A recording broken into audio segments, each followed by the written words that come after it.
Le télescopage, c'est vraiment un truc qui vous intrigue de fou. Panique pas, on va expliquer ça avec certains calculs de somme de cet exercice 21 du poly Henri IV pour la préparation à la prépa BL. Il faut être solide sur l'utilisation du symbole somme avec le sigma et on va expliquer un petit peu certains points pour voir comment le télescopage peut en fait être super intuitif. On commence par la première somme. En fait, il y a deux façons de faire le télescopage. La manière intuitive, la première façon que l'on va présenter tout de suite, et la manière un petit peu plus formelle, qui va beaucoup plus vite et que l'on peut faire une fois qu'on maîtrise la manière intuitive. Si vous avez du mal avec les sommes et voir intuitivement ce qui se passe, je vous conseille de faire d'abord la première manière, la manière intuitive. Et il va s'agir simplement de séparer les sommes et de les écrire explicitement avec les petits points pour voir ce qui se passe. Tout d'abord, cette somme de différence, c'est tout simplement la différence des sommes. Ça vient des propriétés du symbole sigma. Si vous voulez que je détaille ça plus dans une autre vidéo, bombardez les commentaires. Et maintenant, je vais écrire explicitement ce que signifient ces deux sommes.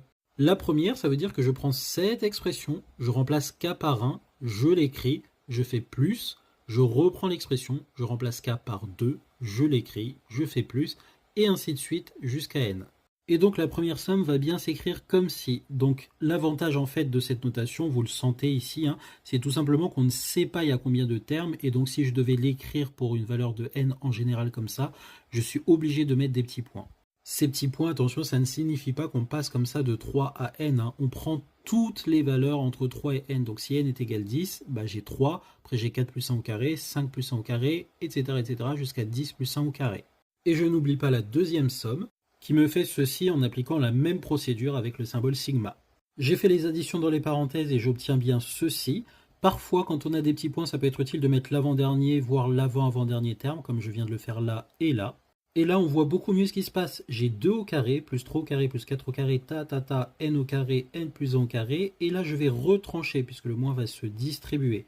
Donc j'aurai un moins 1 carré, moins 2 carré, moins 3 carré, moins 4 carré, moins n moins 1 carré, qui apparaîtra ici, moins n carré. Et donc je fais cette simplification, je vois que les termes se simplifient 2 à 2, puisque j'ai le moins qui se distribue, et j'ai mis des couleurs pour repérer ceux qui sont pareils. Je vois beaucoup de terminales qui sont en difficulté sur ça, s'il vous plaît, ayez la présence d'esprit de vous dire que dans ces petits points, virtuellement, il y a d'autres valeurs, même si vous ne les voyez pas. Vous voyez le 4 carré ici, il apparaît là, puisque j'ai 2 carrés, puis 3 carrés, puis 4 carrés.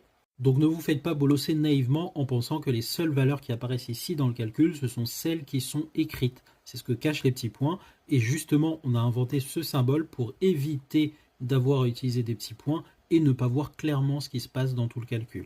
Et là, j'ouvre bien les yeux et je regarde ce qui ne s'est pas simplifié. Il me reste un n plus 1 carré, puisqu'ici je termine à n carré, et j'ai le